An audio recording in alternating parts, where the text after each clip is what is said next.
அனைவருக்கும் வணக்கம். Welcome to LNB renewable system integrators. இன்றைக்கி ஃபயர் அலார்ம் சிஸ்டத்தோட பேசிக்ஸை பற்றி இன்றைக்கி நம்ம பார்க்க போகிறோம். அதில் நிறைய ஸ்டேஜஸ் இருக்குது. அதில் முக்கியமாக ஸ்டேஜ் 1 பற்றி இன்றைக்கி டிஸ்கஸ் பண்ண போகிறோம்.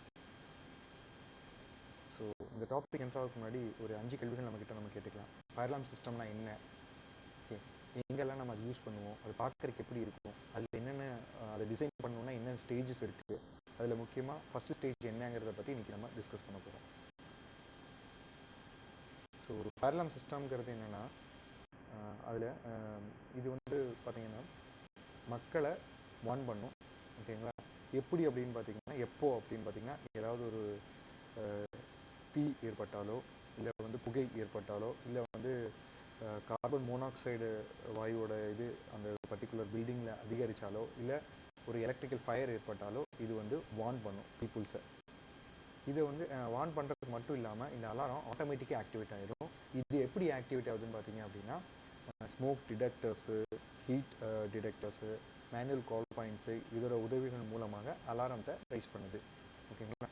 அலாரம் வந்து எப்படி இருக்கும், நம்ம நார்மலாக இருக்கிற அலாரம் மட்டும் இல்லாமல் பயங்கரமாக ஆட்டோமேட்டிக்காக அடிக்கக்கூடிய பெல்ஸு, ஸ்பீக்கர் ஸ்ட்ரோப்ஸை வச்செல்லாம் வந்து அலாரத்தை க்ரியேட் பண்ணும். அதே மாதிரி ஸ்பீக்கர்ஸை வச்சு எவாக்குவேஷனை க்ரியேட் பண்ணும். அப்போ மக்கள் வந்து பில்டிங்கை விட்டு அந்த பர்டிகுலர் ஏரியாவை விட்டு தப்பிச்சு வெளியே போகணுங்கிற மாதிரி க்ரியேட் பண்ணும். அடுத்தது இது எங்கெல்லாம் பயன்படுத்துவாங்க அப்படின்னு பார்த்தீங்கன்னா, எங்கே தீ அதிகமாக ஏற்படக்கூடிய வாய்ப்புகள் இருக்கோ, எங்கே புகை வந்து அதிகமாக வரக்கூடிய வாய்ப்பு இருக்கோ, அதனால வந்து அங்கே அதே மாதிரி மக்கள் நடமாட்டம் எங்கே அதிகமாக இருக்கோ அந்த மாதிரி இடங்களில் இதை பயன்படுத்துவாங்க. எடுத்துக்காட்டுக்காக சொல்லணும்னா பில்டிங் ஆட்டோமேஷன் சிஸ்டம்லேயும் இந்த ஃபயர் அலார்ம் வந்து ரொம்ப முக்கிய பங்கு வகிக்குது. முக்கியமாக பார்த்தீங்கன்னா மெட்ரோ ஸ்டேஷன்ஸு, மால்ஸு, அதே மாதிரி மல்டி ஸ்டோரேஜ் பில்டிங்ஸு, எங்கெல்லாம் வந்து மக்கள் அதிகமாக கூடக்கூடிய இடங்கள் இருக்கோ அங்கெல்லாம் வந்து இந்த ஃபயர் அலார்ம் சிஸ்டத்தை வந்து கொண்டு வருவாங்க.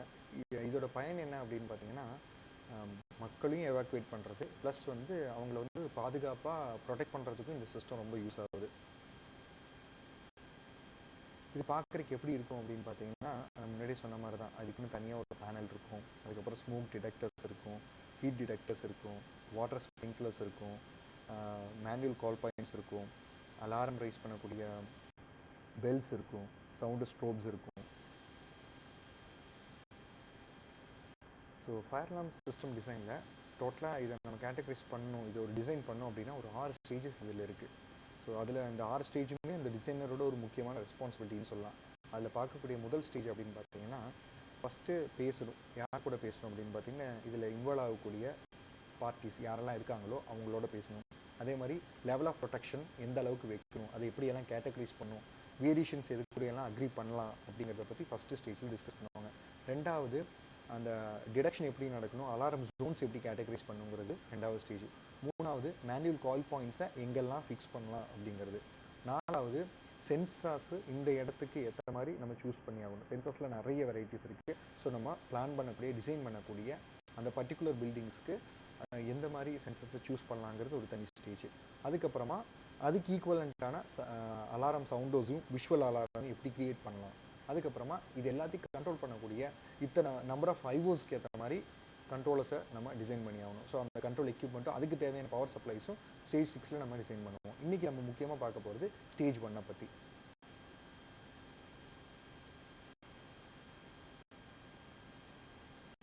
ஸோ ஸ்டேஜ் 1ங்கிறது இதில் சொல்லப்படுறது என்னென்னா, ரொம்ப முக்கியமாக இதில் இன்வால்வ் ஆகக்கூடிய முக்கியமான ஆளுங்கிட்ட இதை பற்றி பேசணும், ஓகேங்களா. அதுக்கப்புறம் அதை வந்து டிசைட் பண்ணணும். இதில் முக்கியமாக இன்வால்வ் ஆகக்கூடிய ஆளுங்க யார் கூடயெல்லாம் நம்ம கன்சல்ட் பண்ண வேண்டியிருக்கும் ஒரு டிசைனராக அப்படின்னு பார்த்தீங்கன்னா, ஃபெசிலிட்டிஸ் மேனேஜர்ஸ்ன்னு சொல்லுவாங்க. அங்கே இருக்கக்கூடிய அத்தனை ஃபெசிலிட்டிஸையும் டிஃப்ரெண்ட் டீம்ஸை வச்சு மேனேஜ் பண்ணுவாங்க, அவங்களோட டிஸ்கஸ் பண்ணுவோம். ரெண்டாவது பில்டிங் கண்ட்ரோல் ஆஃபீஸர்னு ஒருத்தர் இருப்பாங்க, அவங்க கூட டிஸ்கஸ் பண்ணுவோம். அடுத்தது ஹெல்த் அண்ட் சேஃப்டி எக்ஸிக்யூட்டிவ்ஸ் இருப்பாங்க, அவங்களோட டிஸ்கஸ் பண்ணுவோம். Fourth insurer. அடுத்தது சிவில் டிஃபென்ஸ் டீம் இருப்பாங்க, அந்த நாட்டுடைய ஃபயர் சேஃப்டி பீப்புள், அவங்க கூட டிஸ்கஸ் பண்ணுவோம். அடுத்தது ரொம்ப முக்கியமானது, இந்த சிஸ்டத்தை டிசைன் பண்ணி கொடுக்கக்கூடிய specialist, fire alarm system supplier கூட நம்ம வந்து பேச வேண்டியது இருக்கும். இது என்னென்ன இஷ்யூஸ் எல்லாம் இந்த டிசைனரோட கேட்டகரிக்குள்ளே கவர் ஆகும் அப்படின்னு பார்த்தீங்கன்னா, ஃபயர் ரிஸ்க் அசஸ்மெண்ட்டுங்கிறது ஒன்று இருக்கணும்.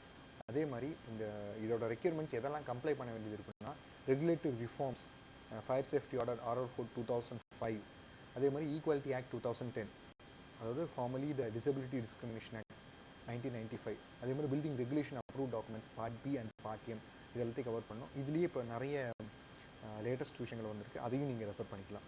ஓகேங்களா? அதே மாதிரி முக்கியமானது இதோட பிரைமரி பர்பஸ், இந்த சிஸ்டத்தை லைஃபுக்கும் ப்ராப்பர்ட்டியோட ப்ரொடெக்ஷனுக்கு வேண்டி தான் கிரியேட் செய்யப்படுது. அதோட பிரைமரி பர்பஸை ஃபுல்ஃபில் பண்ணுற மாதிரி இஷ்யூஸ் ஏதாவது இருந்தாலும் அதை பற்றி டிஸ்கஸ் பண்ணுவோம். அதுக்கப்புறம் லெவல் ஆஃப் ப்ரொடெக்ஷன்ஸ் எப்படி எல்லாம் கொடுக்கலாம், கேட்டகரி P1 P2 கொடுக்கலாமா, இல்லை L1 2 3 4 5 அந்த மாதிரி எப்படி கேட்டகரைஸ் பண்ணலாம், ஏதாவது வேரியேஷன்ஸ் இருந்துச்சு அப்படின்னா அதை லிஸ்ட் அவுட் பண்ணி அதை ஐடென்டிஃபை பண்ணி பர்டிகுலர் கன்சர்ன் பீப்புள்கிட்ட டிஸ்கஸ் பண்ணலாம். இப்போது நம்ம இந்த சிஸ்டத்தை வந்து ரெண்டு விதமாக லெவல் ஆஃப் ப்ரொடெக்ஷன் கேட்டகரைஸ். ஒன்று வந்து அந்த ப்ராப்பர்ட்டியை ப்ரொடெக்ட் பண்ணுறது, ரெண்டாவது அங்கே இருக்கக்கூடிய லைஃப்ஸ், ஹியூமன் லைஃப்ஸை வந்து ப்ரொடெக்ட் பண்ணுறது. இந்த ரெண்டு விதமாக இதை கேட்டகரைஸ் பண்ணலாம். இப்போ ப்ராப்பர்ட்டியை கேட்டகரைஸ் பண்ணணும்னா ரெண்டு தான், P1 P2 அவ்வளோதான். P1 எதுக்கு டிசைன் பண்ணியிருக்காங்கன்னா அந்த பில்டிங்கை ப்ரொடெக்ட் பண்ணுறக்கும், P2 எதுக்கு டிசைன் பண்ணியிருக்காங்கன்னா ஒரு ஸ்பெசிஃபிக்காக ஏதாவது எக்ஸ்ட்ராடினரியாக ஹை ரிஸ்க்கான ஒரு ஹசார்ட் ஏற்படக்கூடிய ஒரு இடம் இருந்துச்சுன்னா அதை வந்து P2வில் கேட்டகரைஸ் பண்ணுறாங்க. அடுத்தது லைஃபுக்கு பார்த்தீங்கன்னா ஃபயர் அலார்ம் சிஸ்டம் ரொம்ப முக்கியத்துவம் கொடுக்குது. அதாவது அதிகமாக மக்கள் வரக்கூடிய இடங்கள் அப்படின்னு சிலது இருக்குது இல்லையா, மால்ஸு, தியேட்டர்ஸு, மெட்ரோ ஸ்டேஷன்ஸு, இந்த மாதிரி இடங்களெல்லாம் மக்கள் அதிகமாக வருவாங்க. ஸோ அந்த மாதிரி இடங்களில் ப்ரொடெக்ஷன் ஆஃப் லைஃப் ரொம்ப முக்கியம். ஸோ அங்கே வந்து இந்த அலாரத்தை எப்படியெல்லாம் கிளாஸிஃபை பண்ணுறாங்கன்னு பார்த்தீங்கன்னா M, L5, L4, L3, L2, L1 சொல்லி கேட்டகரைஸ் பண்ணுறாங்க. அதில் கேட்டகரி M அப்படிங்கிறது என்னென்னா, அந்த வேர்டு எம்லேயே தெரிஞ்சுக்கலாம், மேனுவல் கால் பாயிண்ட்ஸ். ஸோ இந்த மேனுவல் கால் பாயிண்ட்டுக்குன்னு ஒரு பேசிக் ரூல் இருக்குது. இதை வந்து எங்கெல்லாம் வைக்கலாம் அப்படின்னு பார்த்தீங்கன்னா எக்ஸிட்ஸ்லாம் வைப்பாங்க, காரிடார்லாம் வைப்பாங்க. இதில் ரொம்ப முக்கியமான ரூல் என்ன அப்படின்னு பார்த்தீங்கன்னா, அங்கே இருக்கக்கூடியவங்க நடந்து போய் அதை ஈஸியாக அக்சஸ் பண்ணுற தூரத்தில் இருக்கணும். அதாவது 30லேருந்து 45 மீட்டர்ஸ்க்கு உள்ளே தான் இருக்கணும், அதுக்கு மேலே இருக்கக்கூடாது. அப்படின்னா அந்த எங்கெல்லாம் எக்ஸிட்ஸ் அண்ட் காரிடார்ஸ் இருக்கோ டக்குன்னு ஒரு பீப்புள் போய் அக்சஸ் பண்ணணும்னா அது 30 to 45 மீட்டர்ஸ் தூரத்தில் இருக்கணும். அடுத்தது பார்த்தீங்க அப்படின்னா கேட்டகரி L5. இது எதுக்கு அப்படின்னு பார்த்தீங்கன்னா, இது எதுக்கு டிசைன் பண்ணியிருக்காங்கன்னு பார்த்தீங்கன்னா, பர்டிகுலராக வந்து ஒரு ரிஸ்க் ஐடென்டிஃபை ஆகிருக்கு, ஓகேவா? அதுக்கு வந்து கண்டிப்பாக ஒரு ஸ்பெஷல் அட்டென்ஷன்ஸ் கொடுத்து ஆகணும் அப்படிங்கிற இடங்களுக்கு L5 நம்ம எடுத்துக்கலாம். இப்போ எக்ஸாம்பிள் வந்து எங்கே வந்து ரெண்டோட தேவையுமே இருக்கும், அங்கே வந்து ஆட்டோமேட்டிக்காக டிடெக்ட் ஆனாலும் நமக்கு தெரியணும், ப்ளஸ் வந்து மேனுவல் கால் பாயிண்டோட ஆப்ஷனும் இருக்கணும் அப்படிங்கிற இடங்கள் வந்து L5ங்கிற கேட்டகரியில் நம்ம கொண்டு வரலாம். அடுத்தது L4ங்கிறது பார்த்தீங்கன்னா எஸ்கேப் ரூட்ஸை டிடெக்ட் பண்ணும், அதுக்கு வேண்டி L4 வச்சுருக்காங்க. L3 என்ன பண்ணும் அப்படின்னு பார்த்தீங்கன்னா, L3 இது வந்து அங்கே இருக்கக்கூடிய ரூம்ஸை மட்டும் இல்லாமல் எஸ்கேப் ரூட்ஸையும் வந்து கவர் பண்ணும். ஏன் இது பண்ணுது, இது எதுக்கு இப்படி, ஏற்கனவே எஸ்கேப் ரூட்ஸை தனியாக கவர் பண்ணிட்டோம், L3ல ஏன் இது ரெண்டையும் சேர்த்து பண்ணணும் அப்படின்னு பார்த்தீங்கன்னா, இப்போ ரூமில் மக்கள் இருப்பாங்க, ஏதாவது பர்டிகுலர் ஆஃபீஸஸோ இருக்குன்னு வச்சுக்கோங்க, மல்டி ஸ்டோரி பில்டிங்ஸில். இந்த ஆஃபீஸ்லேருந்து அவங்க எஸ்கேப் ரூட்ஸ் வெளியே தப்பிச்சு போகணும் அப்படின்னா அவங்களுக்கு அந்த அலாரமும் அந்த கைடன்ஸும் இருந்துகிட்டே இருக்கணும், எந்த ரூட் வழியாக போகலாம் அப்படிங்கிறது. ஸோ அதுக்காக தான் வந்து இது டிசைன் செய்யப்பட்டுச்சு, புரியுதுங்களா? இன்னொன்று, அவங்க காரிடோர் ரீச் ஆகிறதுக்கு முன்னாடி அங்கே ஃபுல்லும் புகை மூட்டமாக ஏற்படுறதுக்கு வாய்ப்புகள் இருக்கு இல்லையா? ஸோ அதுக்கு முன்னாடியே அவங்களை அலர்ட் பண்ணி அவங்கள சேஃப்டி ரூட்டில் எஸ்கேப் பண்ணுறதுக்காக இந்த லெவல் 3 அப்படிங்கிற L3ங்கிற கேட்டகரி தேர்ந்தெடுக்கிறாங்க. அடுத்தது L2 எங்கே அப்படின்னு பார்த்தீங்கன்னா, L3 கவரான எல்லா ஏரியாவையும் இது கவர் பண்ணணும். அதே மாதிரி அதை விட இன்னும் கொஞ்சம் ஹை ரிஸ்க்கான ஏரியா இருக்குது, அதை வந்து L2ல கொண்டு வருவாங்க. அடுத்தது L1 என்ன பண்ணும் அப்படின்னு பார்த்தீங்கன்னா, it is the protection through out the building. இதுதான் ப்ராப்பர்ட்டி ப்ரொடெக்ஷனோட முக்கியமான ஆள் L1. அதாவது என்டையர் பில்டிங்கையும் நம்ம ப்ரொடெக்ட் பண்ணி ஆகணுங்கிற டைமில் இந்த L1ங்கிற அலாரம் ரைஸ் ஆகும். L1ங்கிற கேட்டகரி நம்ம வந்து ரைஸ் பண்ணுறோம். Thank you so much. இன்னும் அந்த ஆட்டோமேஷன் பற்றின விஷயங்களை நீங்கள் தெரிஞ்சுக்கணும், எங்களோட ப்ராஜெக்ட்ஸ் பண்ணணும், அதே மாதிரி சோலாரை பற்றின நிறைய விஷயங்களை நீங்கள் தெரிஞ்சுக்கணும், லேர்ன் பண்ணிக்கணும், ப்ராஜெக்ட்ஸ் பண்ணணும் அப்படின்னா நீங்கள் எங்களை காண்டாக்ட் பண்ணால் எங்களோட காண்டாக்ட் டீட்டெயில்ஸ் கொடுத்துருக்கோம். தேங்க்யூ, நன்றி.